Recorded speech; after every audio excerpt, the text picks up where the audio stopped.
I am Heidi. And I'm Eli. And it's Happy Hour with Heidi. And I'm here with all of your questions for Heidi and her run for City Council. But first, we need to make a cocktail. Or two. We'll make two. Yeah. You asked me, I asked you what your favorite liquors were, and you kind of went back and forth between whiskey and mezcal. And like the cold is on us now, and I went with mezcal, but I'm making it a little bit fall drink. It's fall, y'all. It's fall, y'all. We can't have a summer drink. So we're gonna go ahead and get this started. And while you're making this wonderful cocktail for me, I'm gonna ask you some questions about your life. So the first question we received is, what about this experience for running for office has surprised you the most? I think do I have to pick one? I have two. Two quick ones. Okay, two quick ones. First one, how engaged the community is. Like the community really, really wants to talk to you. I come to their front doors and I ask them to come out and talk, and they come out and talk. So I was really a little bit intimidated, honestly, about how that would go, and it's gone amazing. So that was a surprise. The second surprise is just how much time it takes. So it really does take time, and you can't really compartmentalize it into a day part. So that's been interesting. All right, what's a hobby you enjoy doing in your 5 minutes of free time? My 5 minutes of free time, unfortunately, my hobbies take longer than that. Really, we love travel. So my husband and I, we love living in Ohio because it's so affordable, and also you get to travel the world. So we've been to a lot of really cool places, have not been traveling while I've been on the campaign trail, but I did book a trip to Aruba as soon as it's over to take my husband for a week because he's earned it. I've been ignoring him heavily. All right, give me a second. I'm going to shake.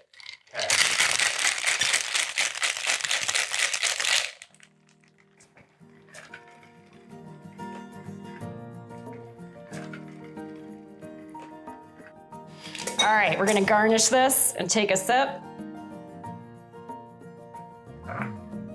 Thank you. You're welcome. Cheers. Cheers, and on to the real questions. All right, let's do it.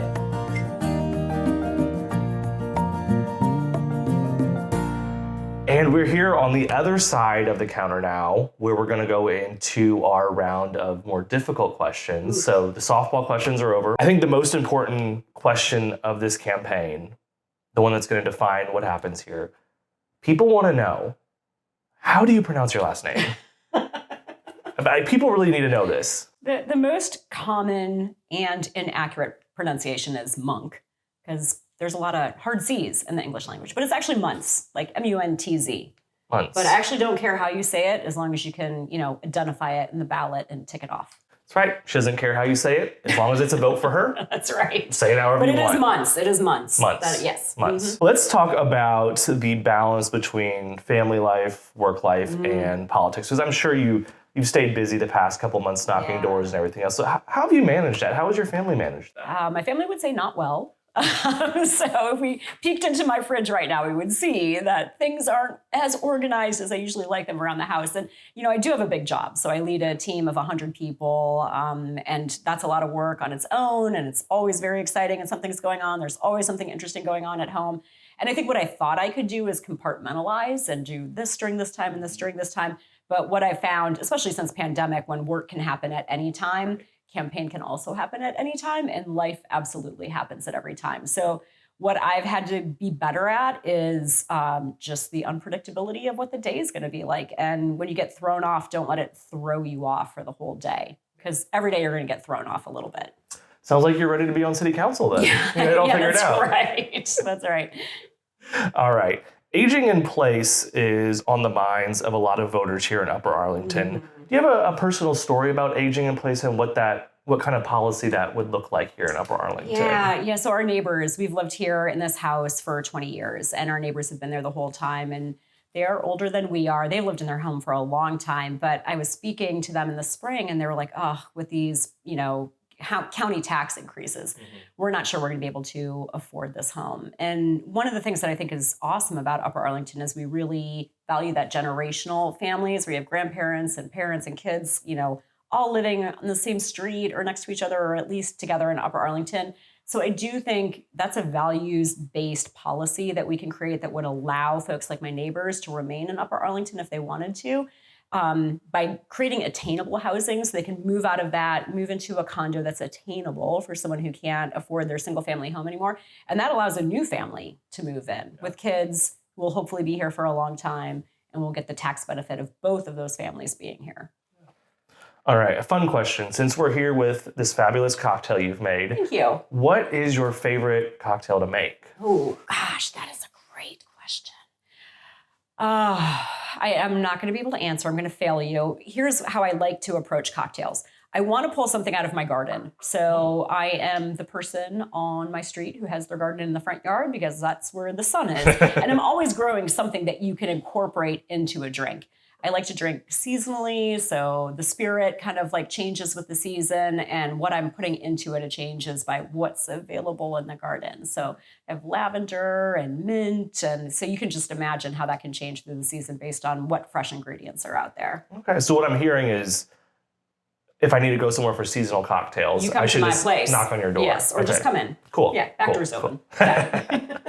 All right, one of the things you talk a lot about on the campaign trail is balancing preservation and progress. Yeah. What exactly does that mean to you? Yeah, so one of the main reasons I'm running for city council is we know that our community is going to experience a ton of change over the next 2 decades because Central Ohio is projected to grow by 1 million people. That's a really short amount of time to add that number of people. So it's going to change all of the communities. Even if we don't have a lot of folks who are moving to Upper Arlington because we're landlocked and there's only so many places we can build new housing, they're going to be driving through. You know, we're going to have people who are like working at OSU and driving through to get to Hilliard, and that's going to change our community. So I think it's a huge opportunity for us. I don't think it's necessarily a problem. I think we just have to acknowledge that things will change and be proactive and design the city of the future that we want now. One of the things that I hear from folks is that they really love the charm of all the individual neighborhoods.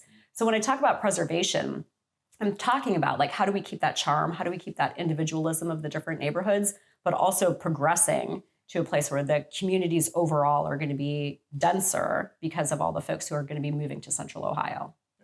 And speaking of population growth and people commuting to get from home to their work, public transit. Yeah. Does it have a place in Upper Arlington? Absolutely. And if so, what is that and what's your vision for it? Yeah, well, I would love for there to be a stronger partnership with the suburbs and the city of Columbus on public transportation overall. So not just Upper Arlington, but all of them. And we do have some COTA lines that run through Upper Arlington.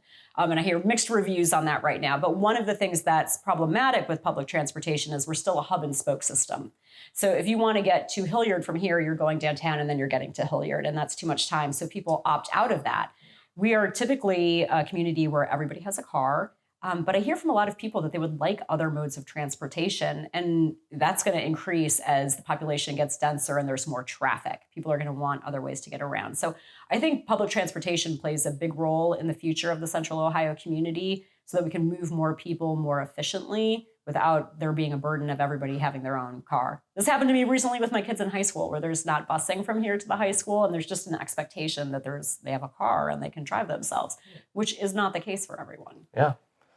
Climate change. Yeah. What does it mean for Upper Arlington? Yeah. So I work at an insurance company, and so I am deeply, deeply aware of how bad climate can impact communities. And one of the reasons we're going to have so many people moving to Central Ohio is because when you compare what's going to change here to the fires out west and the hurricanes along the coast, we are more relatively stable. However, we are getting a lot more convective storms in the Midwest. And so you've seen them, like this happened earlier this year with the big windstorm that took out like the line of trees north of Lane, right? That was just this weird, isolated, brief but intense storm. There's going to be more of those. So we do need to plan for climate resiliency. And that's just when we are building new things, let's keep that in mind. How are we hardening those structures so that they're less vulnerable to wind and to hail? That's what we're going to see the most of, is like wind and a lot more rain.